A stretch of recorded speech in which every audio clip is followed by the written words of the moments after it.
سلام دوستای عزیز، به کانال من خوش اومدین. توی این ویدیو طرز تهیه کوکی پنیر خامه‌ای با شکلات رو براتون آماده کردم. امیدوارم که خوشتون بیاد. مواد لازم: آرد 1 و 1/4 پیمانه، کره 1/4 پیمانه، پنیر خامه‌ای 200 گرم، شکر 3/4 پیمانه، شکلات تلخ 100 گرم، پودر کاکائو بدون شکر 2 قاشق غذاخوری، تخم مرغ 1 عدد، وانیل 1 قاشق چایخوری، نمک 1/4 قاشق چایخوری و بیکینگ پودر 1 قاشق چایخوری. ابتدا شکر و کره رو داخل یک کاسه ریخته و با همزن میزنم تا شکر کاملا حل بشه. بعد از اون پنیر رو اضافه میکنم و دوباره هم میزنم.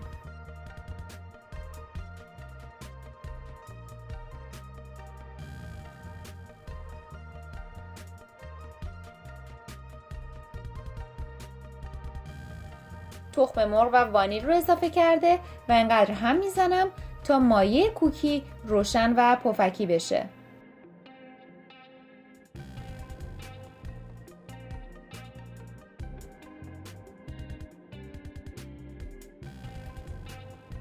نمک، پودر کاکائو و بیکینگ پودر رو با آرد مخلوط کرده و داخل مایه کوکی میریزم.